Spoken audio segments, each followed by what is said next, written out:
The James Show Podcast. Welcome back to the big show. Coming up in the next segment, our Attorney General Ken Paxton is going to be on the James Show, and he's going to answer one important question. Are we going to arrest these dudes at Ram? Are we going to put cuffs on the guys that flee the state so they don't have to do the duty that the voters of Texas sent them to Austin to do? I know you're wondering that. I'm wondering that. We've seen this in the past, and it never happens. Could it happen this time? Are we living in a new era? Are we living in a new age where Epstein and his clients are going to go to jail, where all the Me Too people go to jail? You know, we're flipping over a lot of these norms. We're overturning a lot of the precedents that we just inherited for no good reason. Why not this one? Find out in about 13 minutes on the James Show when I talk to our buddy Ken Paxton. That's going to be awesome. But the Corporation for Public Broadcasting announced that they're shutting down September 30th. Oh, my goodness. Am I happy about that? Yeah, damn right I'm happy, baby. Oh, I'm so excited about this. This is one of the generational norms that I'm talking about. Our entire life. We've griped. I've griped to you. You've called into radio shows like the James Show, and we've said, why on earth do we have to take tax money from me and you and your mom and give it to freaking Elmo? You know how many toys that dude sold Christmas one year? Remember the Tickle Me Elmo doll? Didn't it get ridiculous? It's like the most popular toy for Christmas for like a couple years. Billions of dollars have been spent on Sesame Street merch, yet I still have to subsidize it? No way. No, makes no sense, right? But there are some actually big lessons to be learned here, not just making fun of Muppets. Here's a couple of big lessons. Number one, we just did an experiment starting in the mid-'60s until coming up on September 30th. We had the government actually go take money from its citizens and come up with its own government-funded propaganda outlets. And I don't just mean government-funded. I mean, think about all the PBS and NPRs. You know where like most of these stations are? For like these NPR stations, a big chunk of them are on college campuses. So not only do they not have to pay for the programming, they don't have to pay for their own studios. You're paying for that too. You're paying for the whole damn thing. And it's what? Whose side was it on? Was it on the side that claims to be the resistance? We're just fighting against the man and evil government and corporations and authoritarian fascists and literally Hitler. Except for when the big government and the elites in government, the oligarchs, come up with their own news station, it's on your side. PBS and NPR, one of the great things that they did was they were a litmus test on whether or not you really are the resistance. How could you be the resistance if you're saying the same thing the pro-government outlets are saying? You're not. That's the only thing I'm going to miss about it, is just being able to point out these people that think that you're fighting against the man. Then why do you agree with the man? Then why do you support everything he does? Then why do when we put up the American version of Pravda, it echoes you? Newsflash, if you agree with PBS and NPR, you are not a rebel. You're not a free-thinking, critical analysis individual capable of independent thought. You're an easily led automaton and a sheep that can't be hypnotized by propaganda fast enough. So that's the only thing I'm going to miss about it, is being able to hold it up next to you. Not you, but because listen, I've worked in the media for 20-something years. My hobby is playing music, so I'm hanging out with musicians and media types all the time. So I'm surrounded by Team Blue cheerleaders constantly. And I have enjoyed so much pointing out that you agree with NPR. So you agree with government news? You agree with the news and the ideology and the worldview that the government elites want you to have? And you call yourself the resistance? You think you're a rebel? Why? Because you put an anarchy patch on your dead Kennedy's jacket? Stop it. You're embarrassing yourself.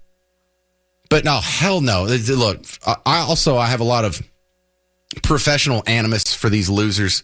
And it's not that everyone that works at NPR or PBS are losers. Don't take that away from it. I have good friends who work for NPR stations. I have one good friend who works for a PBS station. No, they're not all losers over there, but some of them are. Some of the people who see these stories and they just see racism lurking in everything. Some of these goofy NPR bits that I've played you where guns are scary. They're worrying about white supremacy. They're worrying about white rural rage. I mean, it's been terrible. And their economics are terrible, too. They're the farthest thing from capitalist possible. And every horrible idea, NPR just can't get enough of it. Like, oh, wow, let's start a new program for everything. So I'm celebrating the end of NPR and PBS. Also, the fact that they're closing, and they're closing this fast, just proves another lie that I've been warning you about. And you've intuitively known this the whole time. This whole garbage that they were telling you about their funding. We're not taxpayer funded. That's like 1% of our funding. We don't rely on the taxpayers. That was all a lie. Maybe 1% of the NPR national revenue came directly from the taxpayers. But how much of that went to their sister stations or their network stations, and they bought the money back from them, and they had to pay for dues? Turns out, no, they can't live without the taxpayer dollars. It's just another lie. Stacked on top of all the other actual newsy lies that they were telling you, they were lying about how they even function. Like, the whole thing has just been one big exercise in propaganda. These are the people who back in April were telling you the stock market was crashing and the economy's crashing. Now we're at positive GDP growth and all-time highs. That's the prediction from 4 months ago. 2 years ago, they told you inflation was transitory. It's been above 2% ever since. These are the same people that up until a year ago, told you Biden was sharp as a tack. They told you that we needed to wear masks. They told you that the lockdowns will work, that the vaccines will end the emergency, that COVID didn't come from a lab, that Jussie Smollett was attacked, the Olympics weren't mocking the Last Supper, Abrego Garcia wasn't a gang member. They told you repealing net neutrality would ruin the internet. They told you defunding the police would reduce violence. They told you DART would improve traffic. All lies. All wrong. I can't wait for them to die. They've deserved to die for a long time, and it's just going to be justice when they close the last studio and turn off the last machine and the last transmitter for both of those absolute abominations to free speech and free society. NPR and PBS, you will not be missed. Attorney General Ken Paxton's on the James Show, answering the big question for these Democrats that are running to avoid a quorum. What negative consequences will they face? Will they get charged with anything? Will they go to jail? Ken Paxton? So there's all kinds of options here. I mean, the first option would have been to chain them to their desks before they left. That's what I was suggesting be done before they left, because it gets more complicated. Once they leave, obviously we can arrest them. But the challenge becomes, if you'll notice, they went to very liberal Democratic states. So it's very difficult for our state police or anybody else to get cooperation from local law enforcement when they're in a Democratic state. So the option there is to just wait them out, which is what Governor Rick Perry did years ago when I was in the House, or what Abbott's done in the past, Governor Abbott's done in the past. And then there are other options we're looking at, like this quo warranto proposition, which we suggested a few years ago, but it's never actually been tried, which is to basically go into each of their House districts and file a lawsuit against them to remove them from office since they are not performing their duties.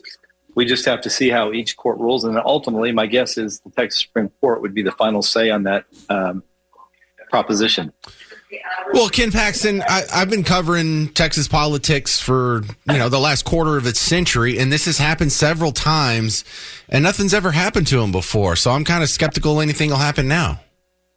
Well, there's nothing really in the law that specifically punishes them other than like a $500 a day fine. And most of the consequences have to be directed by the speaker.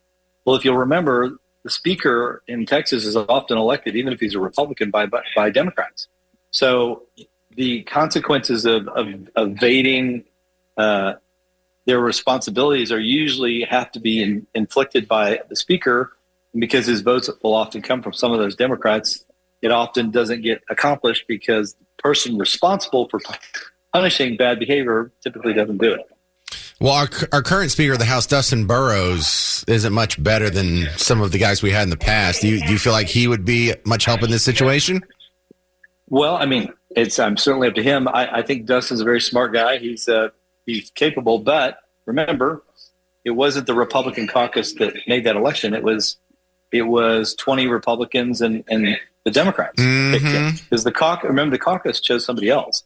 So when you get into that situation, it becomes your votes are. That's why I have always pushed the idea that Republicans should choose a speaker, because if you do it the other way, you are always in a position of needing those Democratic votes to keep you in power. And that's, even if you have good intentions, let's just assume that's all true for Dustin Burrows, it's still difficult to govern that place without Democratic votes, because that's how you got there.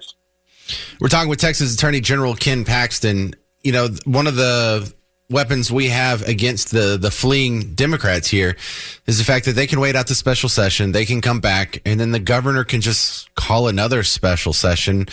Has that happened where they did it twice in the same year? My first session in the Texas House, we started special sessions, I think it was June, July, August, September. We finally finished in the middle of October. I missed almost a whole year of work because the Democrats held out. They were in first, the House Democrats went to Ardmore, Oklahoma, and then the senators took off in one of the later special sessions to Santa Fe, New Mexico. And so I was in Austin for almost a year trying to vote on this stuff. But eventually, guess what? People have to come home. They have jobs. They have families. So waiting them out, in the end, always works. And that's why I feel like, history obviously repeats itself over and over with this same strategy. The Democrats always choose the option of leaving. And fortunately, we've had governors that have said, fine, leave, but we're going to just keep calling special sessions. And eventually, if you want to live in Texas, you're going to have to come back. All right. Well, Ken Paxton, seeing how the law is laid out here, and you see this new map, it's surprising that this is what they freaked out about. They didn't flee the state when abortion was on the line. They didn't flee the state for some of these other priorities that you would think their voters would care about more. They fled when they might lose some congressional seats. Is that going to be a popular move election time? No. Think about this. They're fleeing to states that have more gerrymandered lines than we do in Texas. If you look at the lines in Texas, they don't look gerrymandered, not significantly. Some of them, every state does this. But go to Illinois. I mean, what is it? It was a 52-48 win for Kamala, and yet I think the Republicans control like 18% of the seats.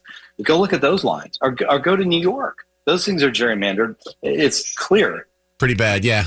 Louisiana's one of the worst too. Yeah, but so if you're gonna claim that Texas is so bad, why are you going to states where it's worse? Yeah. All right. Well, that's Texas Attorney General Ken Paxton. Good luck in dealing with these guys. I hope we can get them back in town and get these very important votes done. I promise you that they'll eventually be back one way or the other, whether we take them to court or whether we just wait them out. They will be back. Mark my words.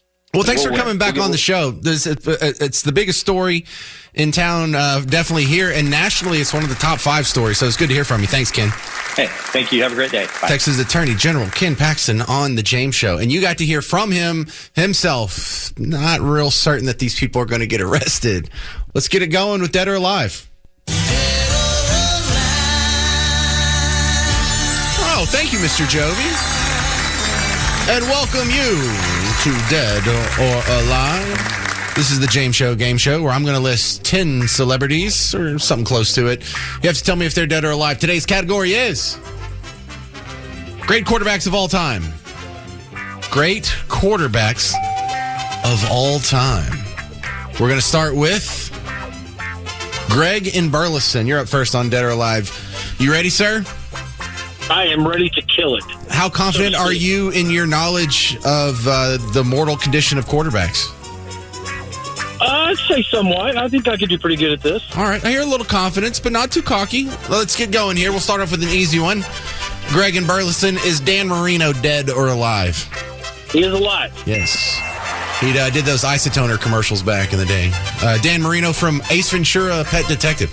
Number 2, Johnny Unitas. Dead or alive? Unitas, he's dead. Yes, he died in 2002 at age 69. See what happened there? Number 3 on the list, Bart Starr. Is Bart Starr dead or alive? Bart Starr is dead. Yeah, won a couple of championships and the first couple of Super Bowls and still not with us.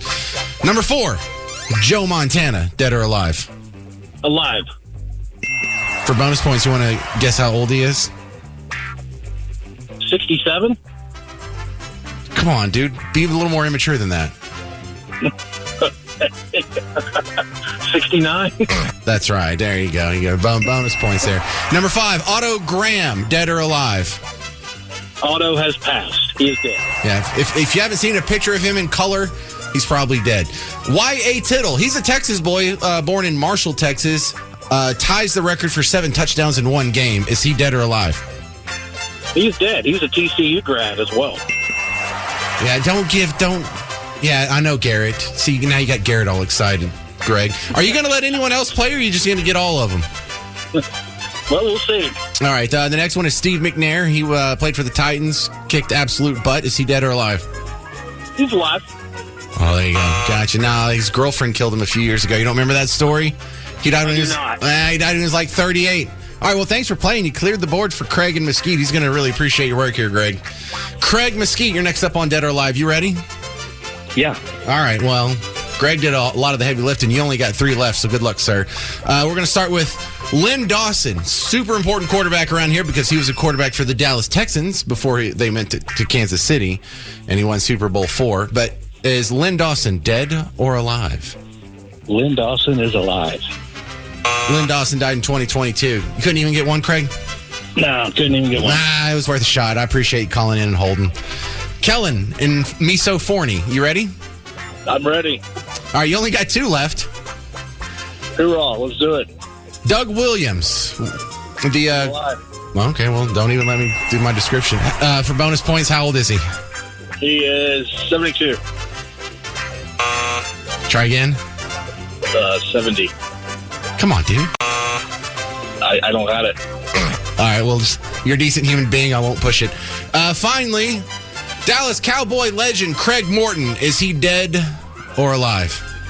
He is dead. No, I just checked it. He's 82 years old, so that means it's a freebie for Chris in Grand Prairie. Do you even want these tickets? Oh, yeah. Well, that's all you got to do. You just had to say yes. You are the big winner. Because everyone dropped the ball. Thank you very much. Oh, I hit the wrong button. I'm supposed to hit this one. This is the bye-bye one. All right, Chris in Grand Prairie. Sometimes it happens like that, and it doesn't bother me a bit. He didn't have to answer one question, but you know what? If you want to get the tickets, you should have gotten Craig Morton right. And so our friend Chris in Grand Prairie has just won a pair of tickets to go see Collective Soul live and Our Lady Peace at the Pavilion at Toyota Music Factory on August 13th. Anyone else interested in going? Go ahead and get your tickets now. LiveNation.com. Trump administration announced they want to bring back the presidential fitness test, which is something you and I did as kids, and then they took it away when Obama was president. Now it's coming back. And, you know, I wasn't satisfied with that. Not that there's anything wrong with the presidential fitness test. Actually, some guy emailed in. It's like, oh, yeah, you're supposed to be like a limited government libertarian guy. Now you like the government having a top-down, cram-down of a fitness test. And you're like, no, it's not like he's forcing anyone to do it. Or if you don't do the presidential fitness test, you go to jail. It's voluntary. He's not forcing anyone to do it. It'd just be nice if we all had a metric on something and you don't have to share your results with everyone else around. You just have a benchmark of calm down, people. But I wanted to add to it for a couple of reasons. Number one, it's 2025 and there's some skills that we need to adopt that we didn't used to need to adopt. And then there's also some skills that it seemed like most people had, but they've sort of fallen by the wayside in modern times. And so with that thought process, I wanted to make, instead of the president's fitness test, we have the governor's fitness test, because this is going to be very texified. Number one, shooting. Yeah, I don't know the specifics. I don't know if there'll be a target shooting, or you get a shotgun, there'll be skeet shooting. Like in duck hunt, instead of shooting the ducks, you can shoot the skeet. Yeah, we could do that in real life. And by the way, those clay discs, those skeet, those are cheap, dude. Those cost nothing. And it's a lot easier than it looks. It's just like in 7-Eleven when you were growing up. So I was doing that. I was adding change a tire. I would also like for them to be able to operate household appliances. Because I remember just one day when I realized my oldest kid was 12 and he didn't know how to work everything in the kitchen. I'm like, what are we, idiots? They knew how to work the microwave, but here's how you work the oven. Here's how you work the stove. Here's how you work the dishwasher. Here's how you work the disposal. And then we went to the washing machine, the dryer, the hot water heater. Now I got them fixing weed eaters and lawnmowers. It's great. So what made this even more fun is over the weekend, I kept getting people adding to it. Here's one that came up a few times. Ken in Farmersville was the first one I saw say it. Kids need to know how to drive a stick shift.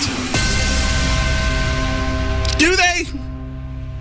I understand that does match my definition, what I was looking for of a skill that everyone used to have that's fallen away. But it's because we don't use it anymore. It's because we don't need it anymore. It's because we don't even hardly have stick shifts anymore. The last stick shift I drove was a work truck. So, yeah. Tony in Frisco, along the same lines, he said, read a map. What? I don't know if we need that either. Read like a maps go? Like you got to go look up the grid and figure out where you're going? Because everyone has the map on their phone. We'll never need to know how to read a map again, just like we'll never need to know how to add on an abacus ever again. We got a calculator on our phone. I'm not sure if that meets the definition, but Tony in Frisco did add a second one I liked. He said, turn off the main water line to a house. You know what?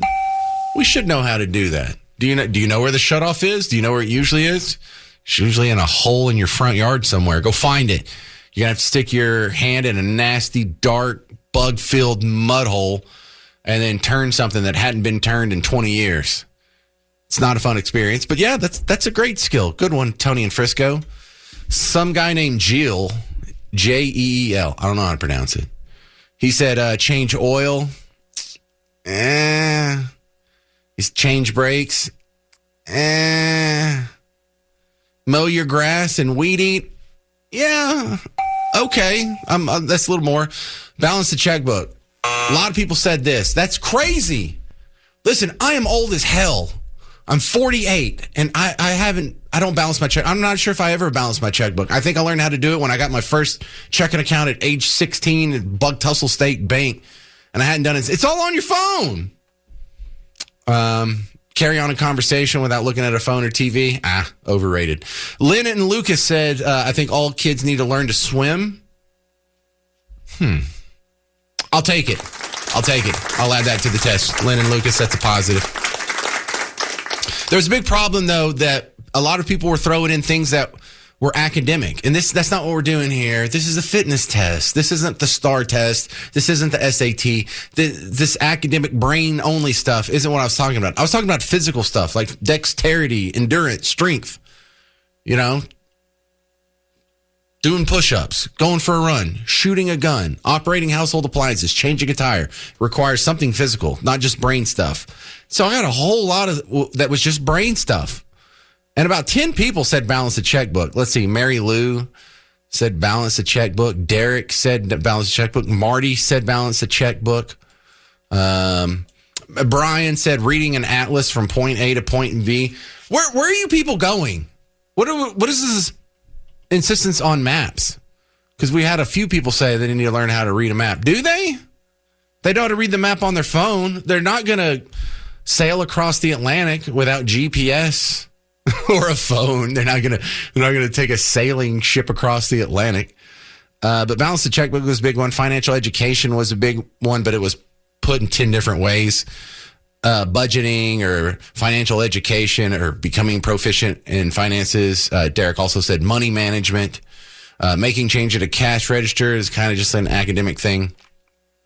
And then Brian had like this ethereal concept, which I know he was making a joke, but I think it works. Brian said, how about learning how to not be so easily offended? Super important. I'm not sure that meets the definition of something that belongs in a fitness test. That might be more academic, but yeah. How about we shed some of this butthurt reaction that you people just get offended about everything? Just calm down. Everything's going to be okay. But that's a good summary. This is what it's like reading my email when I come back on Monday. I try and avoid everybody Saturday and Sunday, and when I sit down, I just have a list of stuff people. Because it comes at the weirdest time. It's like 3:30 in the afternoon on a Sunday. It's like, I said this on Friday at 3:30. 48 hours later, you're like, oh, I thought of one. I think I'll email him. I love that. I love that, by the way. The random email at some weird time. So don't be a stranger. James@WBAP.com. All right, that's going to do it for the show today. If you need more James Show action, I'm about to get out of here and go put up the podcast. And there's going to be some good stuff in it from today. If you missed my interview with Texas Attorney General Ken Paxton, that's probably the highlight from today because I got to ask him straight up, are we going to arrest these guys, these Democrat state reps that fled the state in order to avoid the vote on their redistricting maps? So you get to hear him in his own words. Also, in the first hour, we talked to State Rep Brian Harrison. So we talked to a state rep about his thoughts on some of his colleagues jetting out of here. And it was a good show. So catch the parts you missed on the podcast. Go to WBAP.com or the WBAP app or wherever you're already listening to podcasts, even if we don't own the app. Find it, listen to it anyway. All right, stick around. Mark Levin's coming up next. I'm James Parker, and this has been The James Show on News Talk 820 and 93.3 FM, WBAP. The James Show Podcast.